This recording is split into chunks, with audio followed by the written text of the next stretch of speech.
And now, a tale well calculated to keep you in suspense.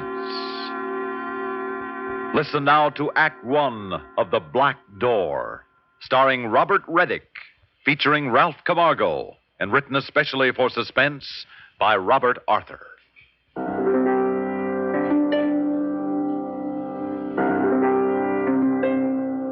The mistake I made was going through that black door.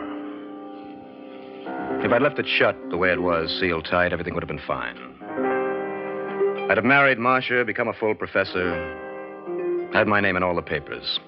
Well, there's no use telling the story backwards, is there? First things first, as old Professor Wentworth always said. And the first thing in this case is the grant I received to hunt for a lost city in Central America. The city of the fire god.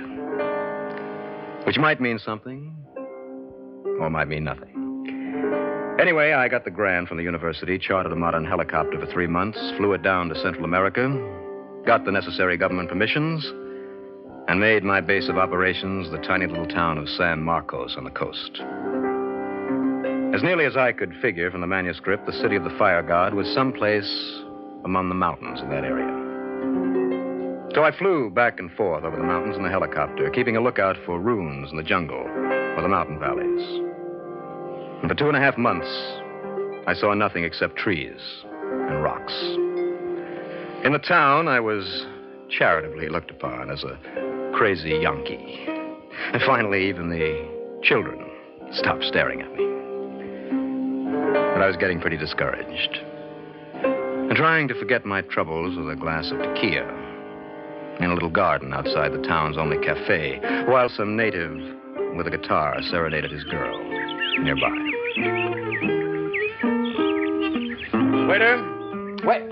Oh, there you are. Pardon, senor. I am not the waiter. He's busy. Busy? No one's been busy in this town since Columbus discovered America. That's very true, senor, but I have begged the waiter to go somewhere else. That's why he's busy. Look at this, senor. Well, let me see that. It's a tiny statue, very old. Huh? Statue carved out of volcanic basalt in the style of the oldest known Mayan carving. Where did you get that? Oh, that is easily answered, senor. Well, then tell me. My grandfather, he gave it to me when he died. Well, where did he get it? Senor, that is a harder question. Now, look, if you came here just to play games with me, No, senor, no. That is why I sent away the waiter. So we could talk confidentially. Yes, well, let's talk confidentially. Where did that little statue come from? From the mountain, senor. Well, the whole country is mountains. See, that is true, but you see, my grandfather was a great hunter. Once he followed a wounded jaguar high into the mountains. See? Some savage natives then followed my grandfather. Yes? Well, he was wounded, and to escape, he climbed a great cliff. Go on. And he reached the top, and on the other side, he saw a dead city. A dead city? Si, senor. Silent, lifeless, far below him. Yes? He tried to climb down to it, and he fell, senor. For 3 days he lay unconscious. And when he recovered his senses, he had the fever. And somehow he found his way out. He does not know how. He staggered back to his home. They found him in the jungle, crawling on his hands and knees, clutching this little statue and saying over and over, La Puerta Negra, La Puerta Negra. The what? The black door, senor. The black door? Si, senor. And my poor grandfather, he was never strong enough to go hunting again, but he kept this little statue. And he said it had saved his life. Well, what did he mean by the black door? Oh, one cannot say, senor. He could not remember. Surely he went back to the lost city? Well, no, he was not strong enough. Besides, there were the savages. But you mean nobody ever tried to find the city again? Well, why should they, senor? It belonged to the dead. Or they might be angry if the living came to disturb them, eh? Those old superstitions. Si, senor. Now, me, I am not superstitious, eh? I speak American well. The senor wishes to find this lost city. I, Pedro Ramirez, know where it is. Go on. You see, my grandfather described it to me. The mountains where it is hidden. Yes? They are 3 days' walk from here. No, 3 days. Now, that's 50 or 60 miles. What direction? Senor, that is the question, eh? What direction? A most important question, no? I get it. How much? A mere pittance for a rich Yankee, senor. $1,000 American. $1,000? And 1/2 of all the treasure. What treasure is that? Oh, there must be treasure, senor. Why else would you seek this lost city? Because I want to become a professor at a university and marry a girl named Marcia, whose father is head of the Department of Archaeology. All right. $1,000 if you actually guide me to this city you say your grandfather found. And half the treasure. Yes. Half the treasure. If any. We sealed the bargain with a glass of tequila. And the next day, Pedro came with me in the helicopter. He directed me to fly to the southeast, and I did, hovering as low as I dared over the rocky edges and jungle. Oh, we've come more than 50 miles, Pedro. No sign of that city yet. Oh, yes, senor. There to the left. There is the mountain. What, that? Now, you're crazy. That's the cone of an extinct volcano. Si, senor. And the lost city is inside the volcano. Oh, now, wait a minute. How could that be? Well, I do not know. I was not there when it was built. On the other hand, city of the fire god. I wonder. Well, I haven't looked into that volcano yet, so here goes.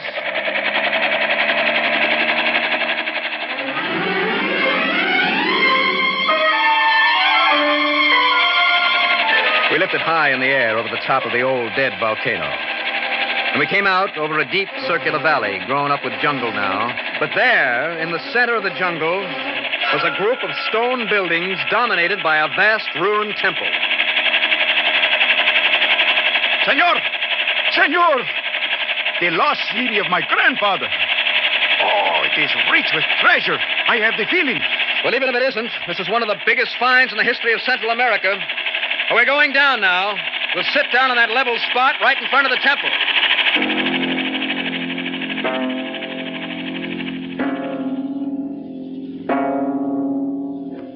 We settled in front of the old temple. I cut the motors. And for a moment, we just sat there taking it in. The stone towers, the ancient carvings, the massive walls that had been put into place by men whose bones had turned to dust maybe 3,000, 4,000 years ago. And then we climbed out. We were both armed. We had flashlights. And I had a small hammer and chisel tucked into my belt. Aboard the helicopter, I had a case of dynamite if any blasting was necessary, but this was just to be a preliminary survey, so I left it where it was. Pedro and I found ourselves on a big stone plaza with the partially ruined temple in front of us. The entrance was flanked by 2 tremendous stone carvings. Oddly enough, very like something from Egypt. Human figures with heads that were vaguely dog-like, which made them seem most unhuman. Senor, those statues, I do not like them. Yes, they are rather odd. But I'm more interested in those designs carved in the rock above them. Huh? Design, senor? Oh, they but show the moon, the new moon and the old moon. Yes, and there are more moons all over the front of the temple. Now, that's unusual. Most of the old civilizations in this area worship the sun. Si, senor, but I cannot help wondering. Wondering what? Why the man who made those statues put the heads of dogs on them. It was dark inside the temple, but our flashlights gave us enough light. Vast stone pillars supported a roof high above us as we moved down along a lengthy corridor. And then we came into a central rotunda that got some sunlight through a crack in the roof. Look! Look, senor! Gold! Gold! 10 statues, 12 statues, and each of them solid gold. Come, look, senor. Gold! Gold! I have reached! I have reached! Pedro was right. Ranged in a circle in the middle of the rotunda were 12 golden statues about 5 feet high. They were all human figures with dog-like heads. And they were all looking at a spot on the floor in the middle of the circle they made. Oh, senor! And look, the jewels! Jewels! Baskets of them. Oh, senor, I am the richest man in the world! At the foot of each statue, a carved stone basket. Each one has a handful of gems in it. Obviously, these statues were worshipped, and the gems were tribute. Pedro, have you taken a good look at these statues? Shine your light on this one. Madre mia! Again, the head of the dog! Yes, they're all dog-headed statues. And all their eyes are focused on one spot over there. It seems to be something carved on the floor. Let's see what that is.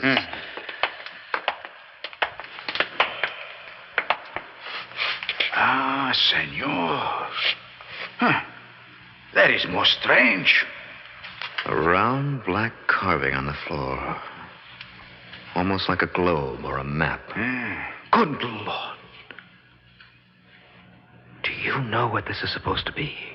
No, senor, I cannot guess. It's the moon. Carved on the floor in black basalt, the moon. Ah, see. Oh, that is most strange, no? Yes, you don't know the half of it, because the formations carved here, they're not the formations our astronomers know, unless the Russians have some new pictures they're not talking about. If this carving represents the real geography of the moon... Pedro? Si, senor. The artist who carved this must at some time have seen the dark side of the moon, which no human being has ever glimpsed.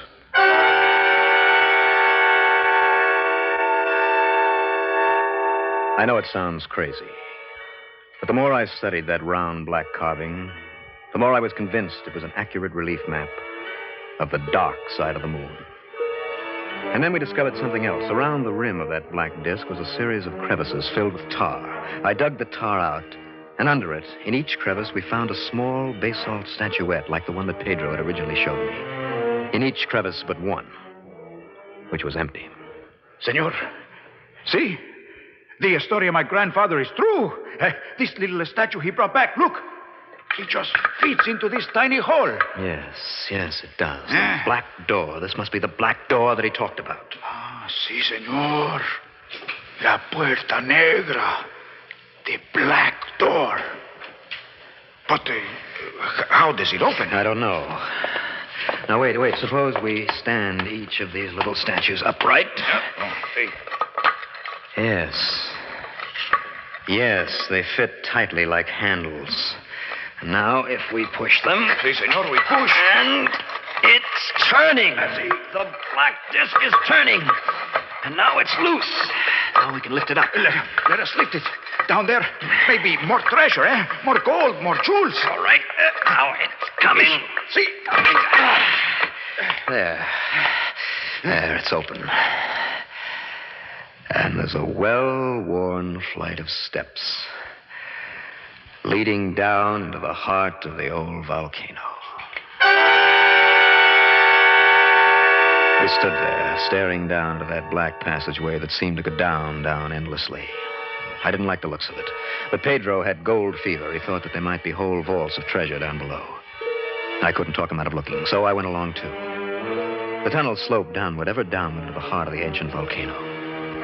We came across evidence of much usage, broken pottery, strange carvings on the wall. Our curiosity led us on until presently we came to a cavern whose walls seemed to be lined by a curious growth. Senor, look. Yes, mushrooms, or something very much like mushrooms, solid sheets of it all lining the walls. No, senor, that is not what I mean. Look here. Look through here. Oh, a narrow crevice. There's a room in there. It's not a room. It is what is in the room. Come, shine your light. Then let us leave, senor. What has got you so worked up? It can't be treasure. I see. See? A skeleton, senor. Many skeletons. Hundreds, many. Lying one upon the other. Yes. That rocky room is full of human bones. And much as I hate to say it, What, senor? The ones I can see best have tooth marks on them. Oh, senor, let us leave here swiftly. Let us return to the airplane, eh? Let us take the treasure and go. Easy now, Pedro. These bones have been here hundreds of years, maybe thousands. Old bones or new bones, I do not like these bones. There's no cause for alarm unless... I don't know. Why does the senor study so hard the mushrooms on the wall? Well, these mushrooms certainly haven't been here for 1,000 years, and along here it looks to me as if big handfuls of them have been broken off. Broken off? For why? There's only one thing I know of you can do with mushrooms, and that's eat them. Pedro and I stood staring at each other. I was pretty sure that something, or somebody, had recently been eating that mushroom-like fungus. And I was beginning to wonder what, or who, when we heard it from somewhere far down below us. Senor, what is that? It sounded like a dog howling. A dog? No. That is no dog. What if it's not a dog? What is it? A demon, senor. A devil. Oh, forget that superstition. There's something down there, impossible as it seems, something living. And if we do not leave, there will be something dying down here, senor. Please, come. Yes, but I'm trying to figure out what on earth that could... Senor Landry, those are not dogs upstairs. The statues, the people with heads of dogs upon them. Does the senor not realize what it is that is howling? Until that second, I hadn't made the connection. And then I realized the full significance of those statues. It couldn't be. It was impossible. But what other answer was there? We turned to head for the surface, and just as we did so, I saw something coming up the tunnel toward us. Something that was a pallid white shape in the light of my flashlight. Something running on all fours and howling hungrily as it did so. Shoot, senor, shoot! Okay, that stopped it. Now, let's get out of here. We didn't even stop to look at what I'd shot. I'm not sure I wanted to look. We just turned and ran up that long tunnel to the surface. And as we went, the howling things pursued us. We could hear them behind us like a pack of hungry animals. From time to time, I turned to fire my gun. But I'd seemed to scare them. We finally popped out into that ruined temple with the 12 dog-headed gods. And I understood at last what that black door was for. It sealed the entrance to the underground world where they lived. Pedro and I flung ourselves on the ground. A great round slab of black rock was, and we couldn't move it. It was wedged open somehow, and we couldn't get it closed. Senor, quickly! They will follow us in a moment. Gathered down there beyond the first bend. Obviously, they don't like light. They are getting up their courage. We've got to shut them in. We can't let those things loose. But we can't shut the black door. We can do nothing. The helicopter, quickly. I got it. The dynamite in the helicopter. We'll blow in the mouth of the tunnel. But, senor... You heard me. It'll only take 60 seconds. Yeah, that'll keep them quiet another minute or two. Now, come on. Help me with that case of dynamite.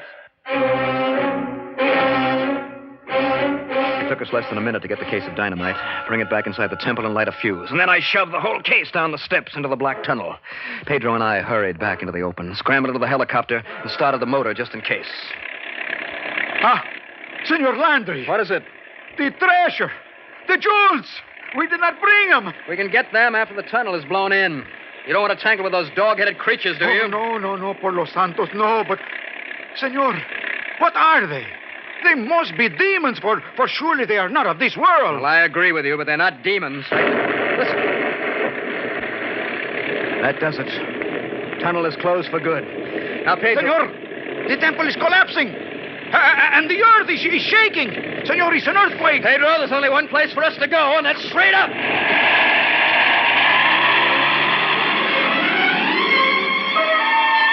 The helicopter jumped 1,000 feet straight up, just before the temple crashed on the spot where we had been. And then we watched from a box seat while the lost city crumbled into ruins. The dynamite blast had triggered off an earthquake, and the earthquake rocked the ground like a man shaking a baby's rattle. Senor, the jewels, the gold, they are down there under many rocks. Yes, and so are the dog-headed creatures. Suppose they'd got loose on the world after being caged underground for thousands of years. Oh, I can only think of all that treasure. For a little while, I was the richest man in the world. I owned a lost city full of jewels. Now I own nothing. After things quiet down, I can bring back an expedition. We'll dig in the ruins. The jewels will still be there. You see, that is true, no? I will be rich yet, no? I will buy myself 3 automobiles and 12 shirts. I will smoke cigars all day long and have servants to do everything. Senor, I am ruined. I am ruined. What is it now? The dead volcano. He's coming to life. See, the smoke is coming from the ground. Senor, fly higher or we are doomed.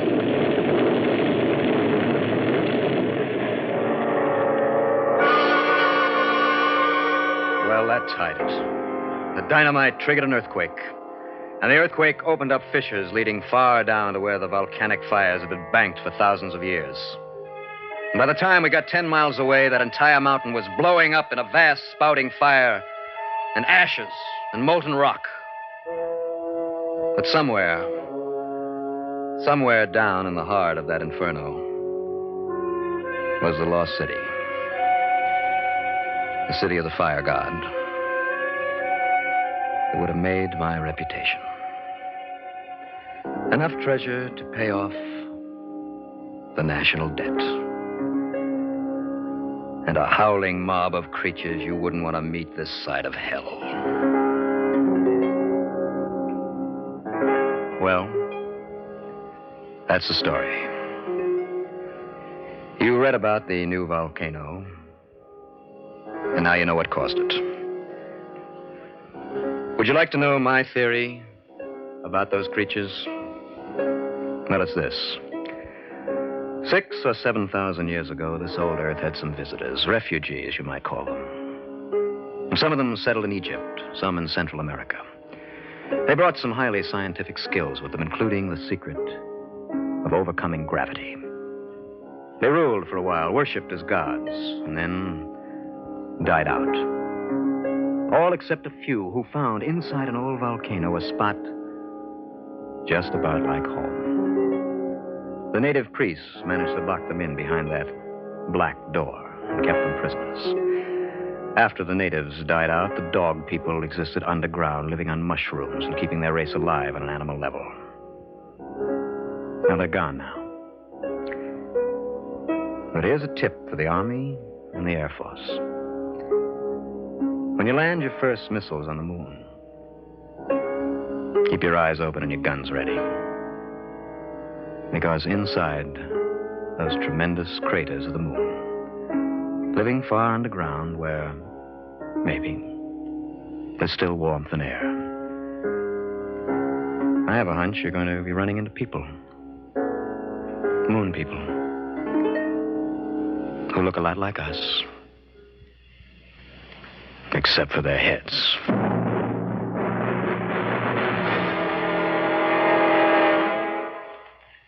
Suspense. You've been listening to The Black Door, starring Robert Reddick, featuring Ralph Camargo, and written especially for Suspense by Robert Arthur.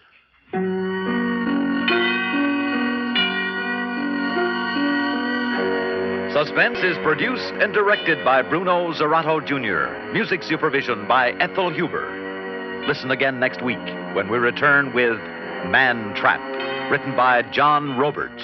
Another tale well calculated to keep you in suspense. Listen to Carol Burnett and Richard Hayes weeknights on the CBS Radio Network.